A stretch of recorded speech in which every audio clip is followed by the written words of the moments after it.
All right, this is the last lecture of Unit 1, and it's discussing the progressive era. This is a period that is stretching between 1890 to roughly 1920. It's a time when the United States looked in the mirror and didn't always like what it saw. Cities are exploding, you have new immigrants, you have factories booming, and big business, you have businesses growing faster than the government can keep up with. You have all of this growth, and with all of this growth is going to come with a series of different problems. Like we've discussed before, there's unsafe working conditions, political corruption, child labor, overcrowded tenements, a widening gap between the rich and the poor. So many Americans are really starting to rethink and asking questions of how can you really make this country better. So out of this question comes a wave of reform. And that is what the progressive area is really about, reform. And that reform is going to come in the form of journalists, activists, politicians, and your everyday citizens. They believe that the government should step in and help fix some of these problems that the Gilded Age and the Industrial Revolution and all of the economic success, these problems that have occurred because of all of that.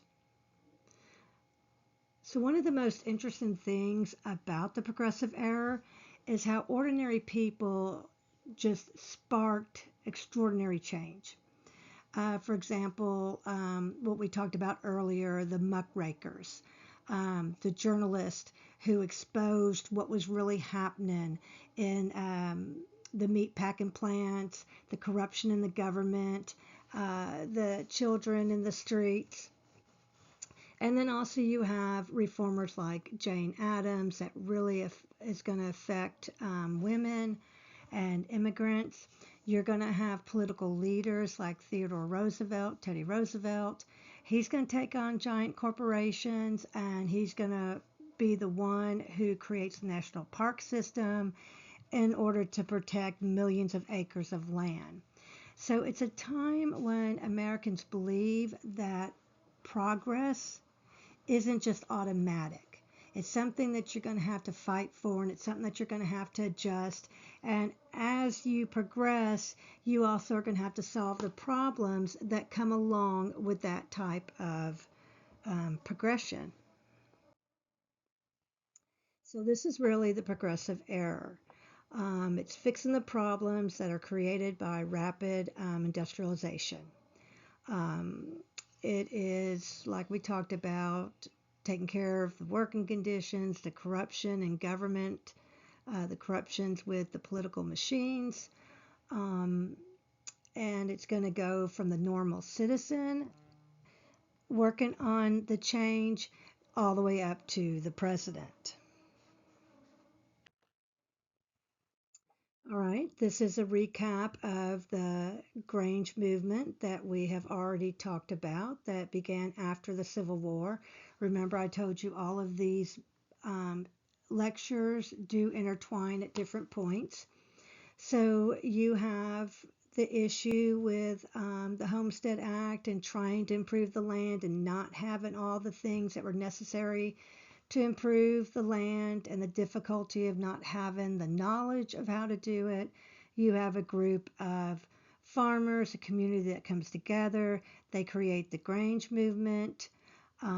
That was just sharing of information, community, and then they move it to a local political movement, which it then becomes the Farmers Alliance when it becomes a political movement, onto a national level with it becoming the populist party to try and get a national reform.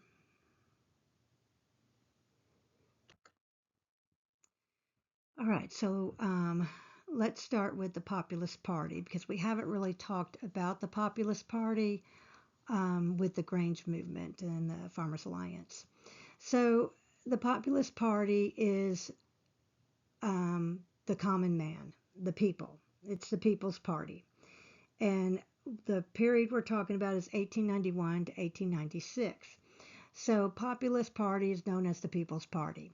So this movement is built just simply around a very powerful idea that the government should work for the common man, not just the wealthy and the well-connected.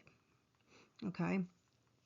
So the populists were made up of the common man, what the majority of the country was: farmers, factory workers, miners, just everyday Americans who felt crushed by the rise in debt, the low prices they were getting, for their crops, the low wages that they were being paid, the unfair business practices. They just believed that the rich, especially the bankers and the railroad owners, that they held this stranglehold on the government and were using their wealth to affect the government and the power that the government had. And that, of course, is going to be a backlash that's going to affect the ordinary people who were already struggling. So they're going to fight for change. They're going to challenge the economic giants of their time. And they're going to work on the railroads, the overcharging of the railroads, shipping their crop, the workers, low wages, dangerous conditions. So all of the things that we have talked about in the past lectures, their message is just simple. The system's rigged. It's rigged for the wealthy, and it's time to fight back. And how they're going to fight back is going to be through reform. All right, so let's look at this. This is just the goals of the Populist Party in the 1890s, what they're wanting, terms on the president. So the president can only serve 4 years. They want unlimited coinage for silver. So at this time, the U.S. money supply was tied mostly to gold, which kept the amount of money in circulation low. So farmers believed that adding more silver coins would increase the money supply, raise crop prices, and make it easier for them to pay off their debts. To them, silver wasn't just a metal, it was their economic survival. So they're going to push for that. Like I said, they want the president to have term limits, arguing that no one should hold too much power for too long. And they demanded direct elections of senators, and that's definitely a piece of information you need to know.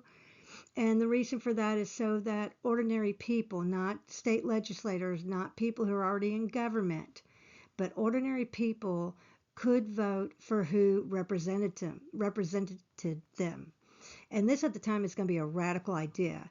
It's going to eventually become law with the 17th Amendment. So 17th Amendment, direct elections of senators, meaning the people will vote on who their senator is, not the government. They supported the secret ballot, which is something that we take for granted. When you go and vote, you go into the voting booth and nobody knows who you're actually voting for. So this is going to, stop any type of intimidation if somebody's watching who you're actually voting for. Okay, so right now when you go to vote, because of this, nobody knows who you vote for, just you. All right, so the populists believe that democracy only works when people can vote freely and without fear, so without intimidation of who you want to vote for. They want a stronger role in government. They're trying to protect the citizens from these powerful corporations. So they call for government ownership of key utilities. So they feel the government should own the railroads, the telegraph lines, the telephone companies. And their argument is that these services are so important right now, they shouldn't be controlled by private monopolies where you need the service, but you have to buy it from one person, one company, who can then charge whatever they want for the service. They also did want immigration restriction.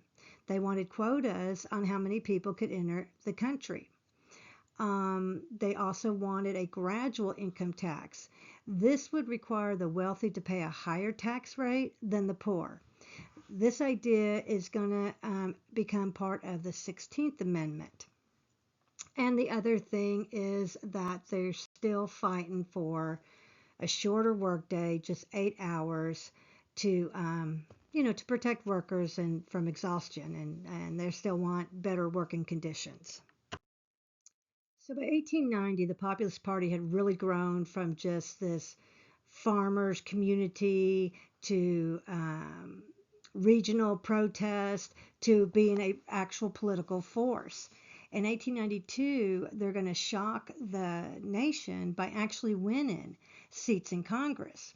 They're going to win some senator seats, some representative seats. So this is a major achievement because they're considered a third party, because you have the Republican Party, the Democratic Party, and now the Populist Party. So it showed really how frustrated the common American, the ordinary American was with the two major parties and what was being done and actually not being done. So the populists proved that just ordinary farmers, ordinary workers could organize, could run a candidate, and could actually achieve and influence national politics. So they're going to reach their peak in 1896 when they support William Jennings Bryan. He's a powerful speaker, and one of his famous speeches is Cross of Gold.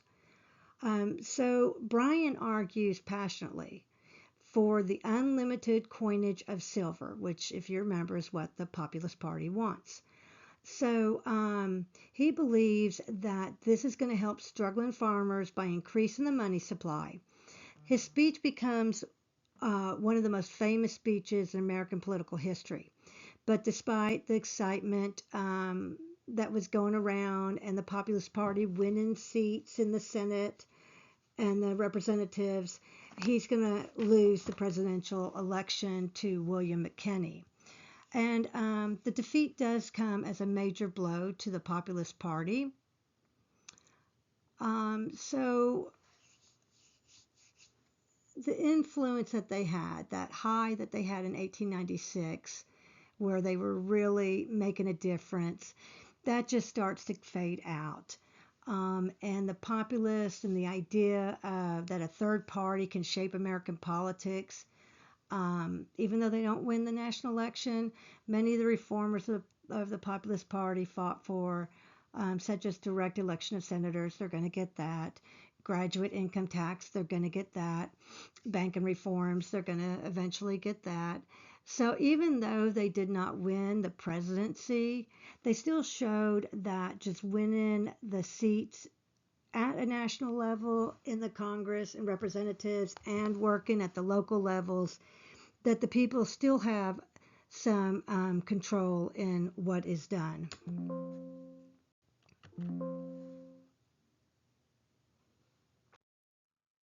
Okay, so this is just a recap and showing you how we move from populism to the progressive movement and how that comes about. So big businesses had grown so powerful that it often controlled politicians through bribery, backroom deals, and political machines. And this would dominate entire cities. So farmers, miners, factory workers, the people who kept the country running, they felt ignored and exploited. So they believe real reform is going to happen. So you have a movement where you have the progressive movement, and this takes over the Populist Party. And the progressive movement comes about as an influential reform movement in American history. So progressivism has everything to do with reform. They're going to continue on the ideas that the Populist Party was trying to do and trying to change. So the progressive movement was different in one important way. They were largely middle-class city dwellers. So they weren't rural farmers or mine workers. they were more in the city and they were middle class. So these are people who also had some education, they already have some political influence, and they already have some political power. So they're writers, lawyers, ministers, college professors, and even presidents who believed that America could be improved through science, efficiency, and honest government. So they really saw themselves as problem solvers who could use the knowledge and government action to actually fix social and political issues that were still being created by this rapid industrialization. All right, let's see. That is pretty much it on moving into this progressive movement and out of the populist movement. Okay, we talked about this before. This is back to the social gospel movement. Um, this has to do with the poverty that industrialization created. This is going to be where the Christian, the Protestant ministers are going to call for reform. This is going to lead to banning alcohol and the 18th Amendment. So the social gospel movement is a reform movement, and it's going to be led by the Protestant Christians. It's not just about personal faith, but about improving society. So the preachers are going to preach that helping the poor, protecting the children, fighting injustice were moral duties, not just optional acts of charity. And this will really have an influence on child labor. It's going to eventually, the social gospel is going to eventually lead to banning alcohol, because alcohol was destroying families, increasing poverty, increasing crime. And that's going to turn into what's known as the temperance movement, and then eventually will pass the 18th Amendment, which establishes prohibition. All right, this is talking back again. Remember, the progressive movement is all about reform. So we've already talked about Jacob Riis, and you know what he's done. He discussed the living conditions, the disease, a lot of photos is how he got his message across, and his book was called How the Other Half Lives. All right. The other very important person you need to remember is Upton Sinclair. Sinclair, not Saint. He doesn't have a saint in there. Sinclair. Okay, what he's going to do, and this is pretty gross, is he's going to go into the meat packing companies and he's going to investigate the lives of the workers. He's going to find horrible, unsanitary practices that are happening in these factories that are producing America's food. He's going to find dangerous working conditions. He goes in with nobody knowing who he was. So he publishes his findings in this novel called The Jungle in 1906, and the public is horrified.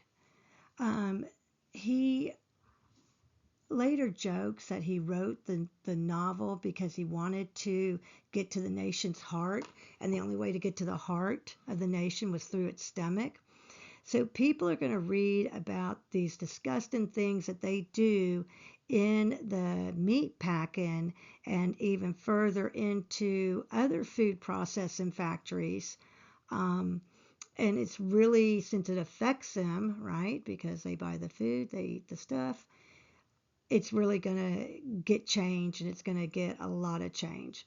So the public is just furious, and they start pressuring the government, which has no choice but to respond. So after this book, after what Sinclair describes as filthy equipment, spoiled meat, factories that ignore basic hygiene, the government has to respond because the people are so upset about what they're putting on their dinner plates. And this is going to lead to the Meat Inspection Act of 1906. And this is a groundbreaking law. And it requires federal oversight, federal inspectors to monitor meatpacking plants. And it sets strict standards for cleanliness. And this is the government's first time of really taking full responsibility for ensuring that food was safe for America.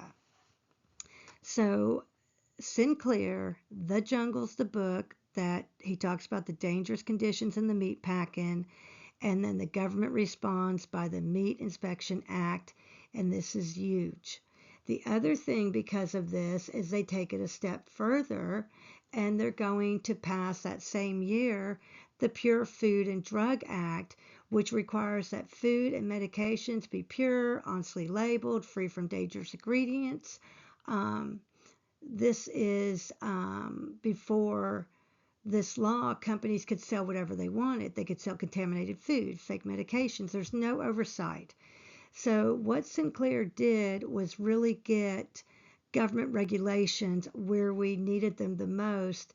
And by having these two acts in place, the Meat Inspection Act and the Food and Drug Act, it secures that what we're putting in our bodies is what it pure and safe and under strict government regulations.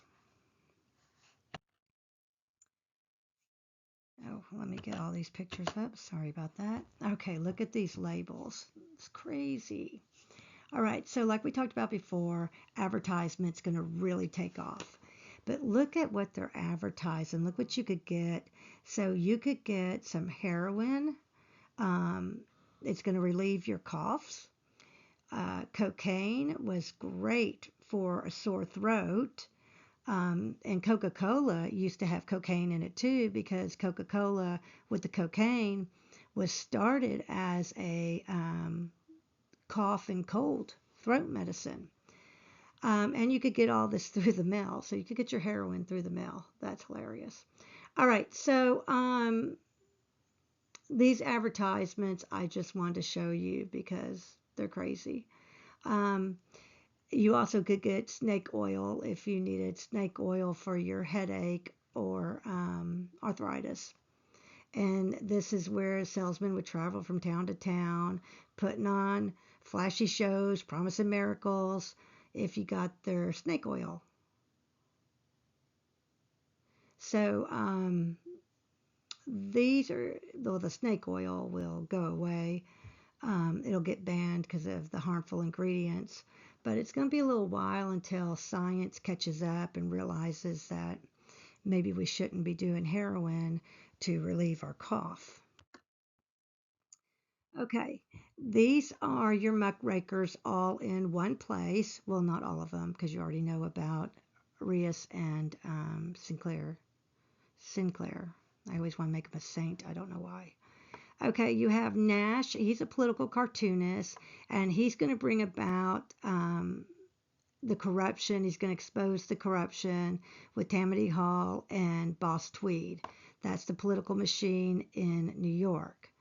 The next important one is Norris.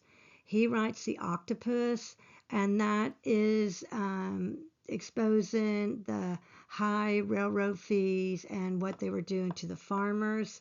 The other one is Ida. She's going to expose the Standard Oil, the monopolies, and through her writing is when the government will pass the Antitrust Act. All right, so the different kind of reforms that you have during this era. Okay, and these are going to start just spreading out through the country. You're going to have social reform, where teachers, ministers, journalists, and community leaders believed it was their responsibility to help solve the challenges created by rapid industrialization. So they're going to work for the poverty, unsafe working conditions, child labor, overcrowded cities, and the lack of basic social services. They push for cleaner neighborhoods, better schools, safer workplace.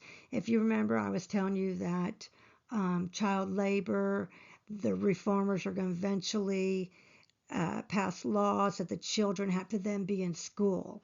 And it's going to take years until all the children start going to school. But that's what they're going to use public school for, to start getting the children out of the mines and out of all these unsafe working conditions and into learning. So, a lot of laws that are going to protect children and family. This work that the reformers do, it's really going to shift this national conversation towards the idea that society had a duty to care for its most vulnerable members, which of course are your children. They're going to have municipal reforms, so these are government. Um, and these are going to affect mostly at the city government level. So many cities that were controlled by political machines, powerful groups that traded jobs and favors for votes. These political machines are going to be ignored. They ignored the public need while enriching themselves. So through reform, it's going to clean up the city hall. It's going to end a lot of the corruption in the city politics. It'll improve public service. So that way, people who needed basic things like housing did not have to be bribed for their vote to get any help. So they're going to create organizations that will just give it to the people who need it versus having to support any local government official. So the government is going to be efficient and accountable. That is their goal. This is going to lead to better sanitation, safer streets, professional police and fire departments, and just more honest elections. People voting for who they actually want, not who they're forced to vote for. All right, what else do we have? The reformers are also going to push for new systems that gave more power to the people. And this is called initiative, referendum, and recall. And what this does is allow citizens to propose laws, vote directly on issues, and remove corrupt officials from office. So these reforms are going to help shift political power away from corporations and back to the ordinary Americans. All right, so for social reform, you have again Jane Addams and her settlement house. This again helped the community. It was a community center. It offered education, childcare, job training for the poor, for women, for immigrants, for your most vulnerable populations. All right, we have W.D. Du Bois and you have Booker T. Washington. Both are focused on the fight for civil rights, but they both have very different strategies.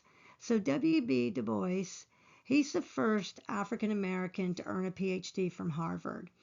He believes strongly in immediate equality. We're not going to wait. We've already suffered. He argues that African Americans should demand their rights, protest injustice openly, and fight discrimination. He is going to be one of the people that helped found the NAACP. And this, as you know, is an organization dedicated to the African American community, to challenging segregation, and to protecting civil rights through the court system.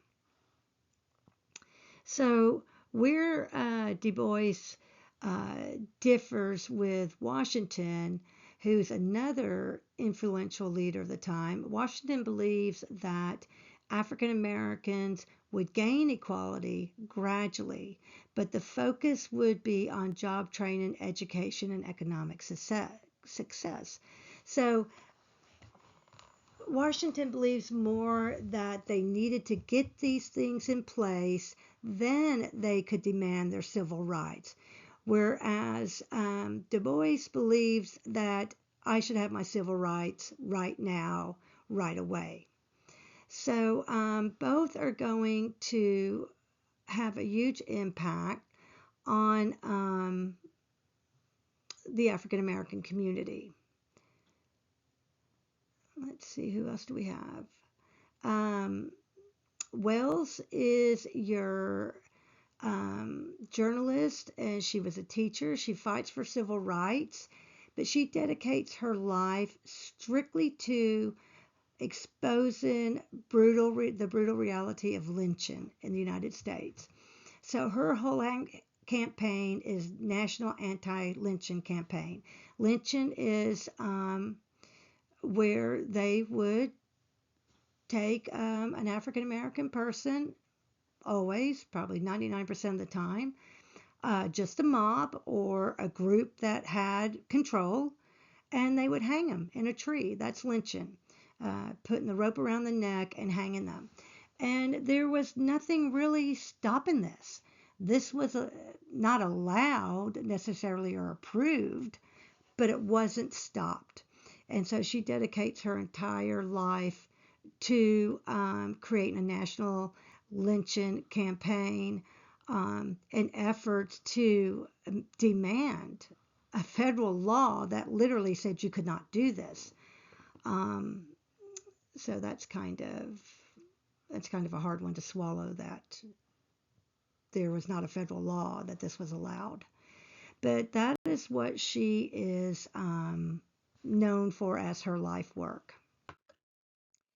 All right, municipal reforms. These are going to be at your city level. Again, they were controlled by political machines, by bosses. So all of that is going to be replaced. There's going to be reforms to replace all this corrupt bosses and create back where your people serving in government were honest and they were there to serve the public. Again, making the city governments more efficient, more accountable. They're going to expand city services to address the problems created by industrialization, the overcrowding, fire hazards, poor sanitation, all the things we've talked about. So instead of the people, the vulnerable communities that would have to give their vote to who they didn't want to get these basic services like trash collection, cleaner, water, healthier neighborhoods, now the city was just going to do it for them.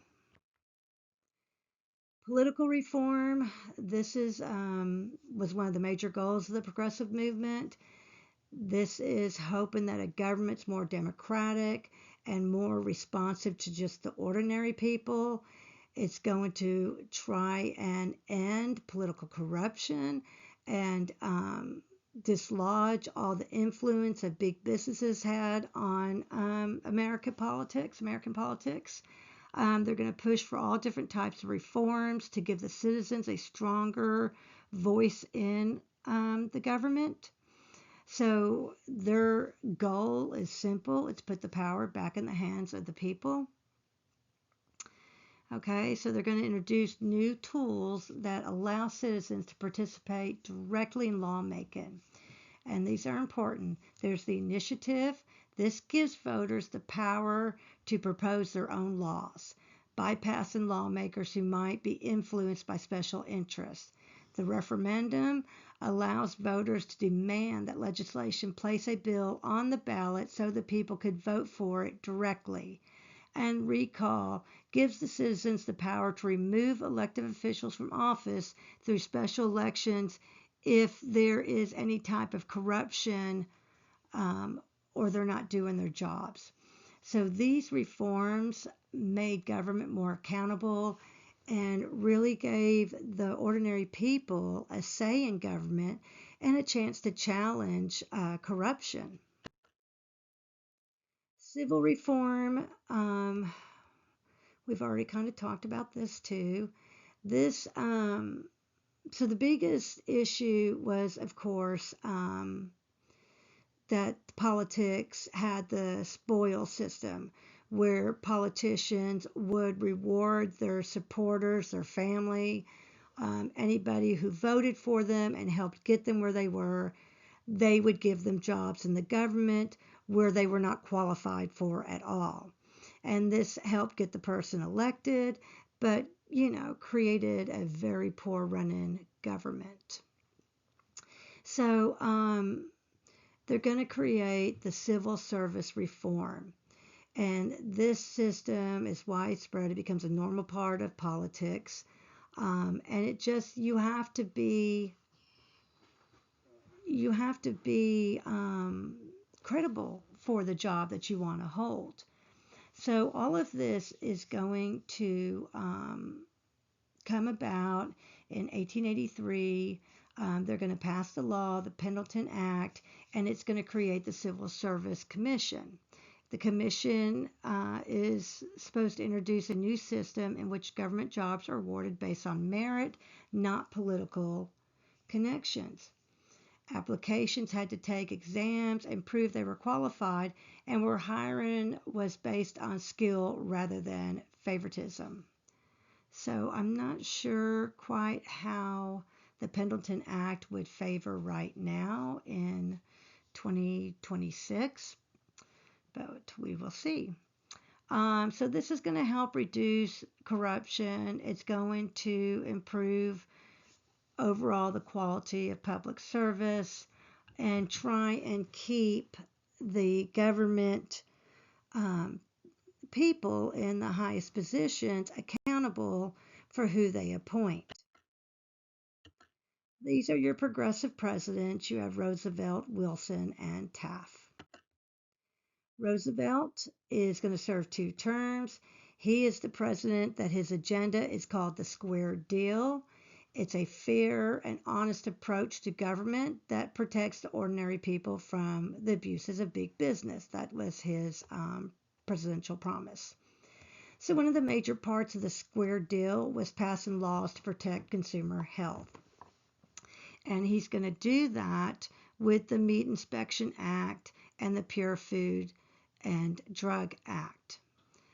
Roosevelt is going to be known as the trust buster.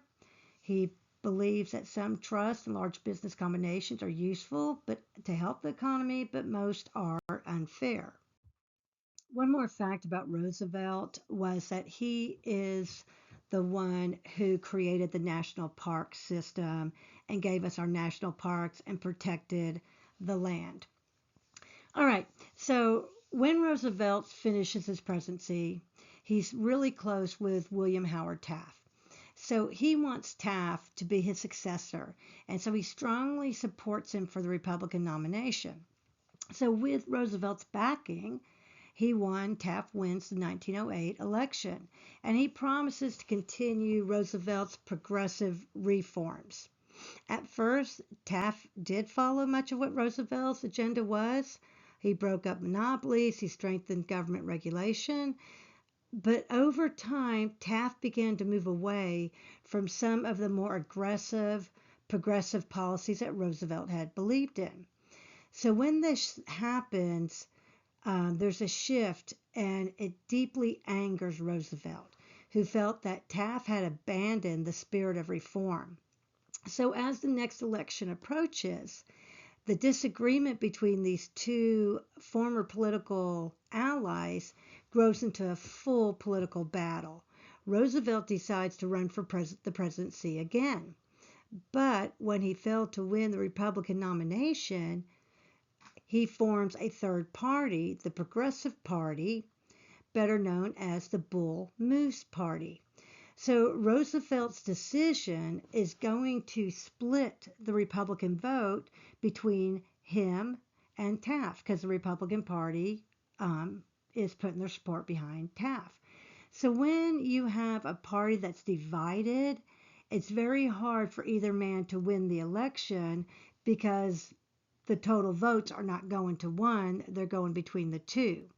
So you're going to have an open door for the Democratic candidate to win. And it's going to mark this very dramatic political division in Americans' history. The conflict between Roosevelt and Taft showed how powerful the progressive movement had actually become. All right, Woodrow Wilson. he becomes president in 1913, and he is going to be the president that we are going to have during World War One. All right, so he did share many of the concerns that Roosevelt had about big business, unfair tariffs, monopolies, the need to reform the banks. But Wilson believed that government should create a fair economic system where competition could thrive and ordinary Americans could have a chance to succeed. So, his program that he is going to put his support behind is called New Freedom, and it focused on breaking up the monopolies, lowering tariffs, and strengthening, as he saw it, the nation's financial system. So, one of his major achievements is called the Underwood Tariff, which lowered taxes on imported goods. This is important because high tariffs had protected big corporations from competition, and that then allowed them to raise their prices. So, by lowering tariffs, Wilson hoped to make goods more affordable, and it also would be a more fair competition between the markets. He's going to support the 16th Amendment, which gave Congress the power to tax a person's income. He's going to create the gradual income tax, where wealthier Americans pay a higher tax rate than those with lower incomes. So he does believe in the progressive system and the progressive ideology, um, but he wants overall a more fair and help the government fund important public services. He's going to push for the Federal Reserve Act, which is going to create the Federal Reserve System. This is a central banking system that the United States still uses today. The Federal Reserve allows banks to borrow money in times of crisis and helps prevent financial panics that could actually just devastate the economy. All right, this is your last slide, and this is discussing the Triangular Shirtwaist Factory in New York. So this was a sweatshop that immigrant women worked in, and they had the doors bolted so the women could not get out and take a smoke break or any type of break. So they bolted the doors from the outside. Um, and they had no real sprinkler system or fire escape. And in 1911, they caught on fire. And when the crowded sweatshop, which was filled with young immigrant women, they work long hours for low pay. When the fire starts, they start running for the doors, but the doors are bolted from the outside shut because they, like I said, they didn't want their workers taking breaks. There's no fire escape. They're all collapsed. And they end up having, so workers have no way out. They had 146 people die, many of them, like I said, young teenager age workers. And the nation is shocked over this by the images that they see. Um, and this brings to light what, the reformers were trying to say. These factory conditions are unsafe. Had they not bolted the doors, more people could have fled and survived. So in 1913, the federal government creates the Department of Labor. This is a new department that's dedicated just to promoting the welfare and safety of the working people. So it also gives the reformers more weight to push for stronger protections for workers' rights. The Clayton Antitrust Act of 1914 is going to come out, and in this, it's going to include a key provision that prevents courts from restricting the activities of labor unions. So it's going to allow workers to organize and fight for safer conditions without being punished for, showing and peacefully protesting what they felt needed to be changed. It's also going to bring about another huge reform, and that's the Child Labor Act of 1916. This prohibits the sale of goods made by child labor. So this is a huge step forward in protecting children from working, from the dangerous conditions of working. And although the law will be challenged and it will be fought, it is the beginning of a national movement to end child labor. And again, child labor, we're not talking 16, 15, 16, 17-year-olds getting a part-time job.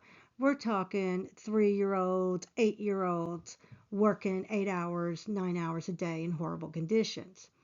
So the triangular fire, the triangular shirtwaist factory fire, it becomes this turning point in history where the country cannot turn away from what they saw, and they have to start dealing with the moral issues and realizing what the reformers are fighting for as simply a workplace that is safe. So this was very beneficial in the reform department. Not that it's a good thing at all, but the reformers really were able to use this to show the Americans who were still having a blind eye on what was happening. They could not do it anymore when they saw the pictures and what had happened.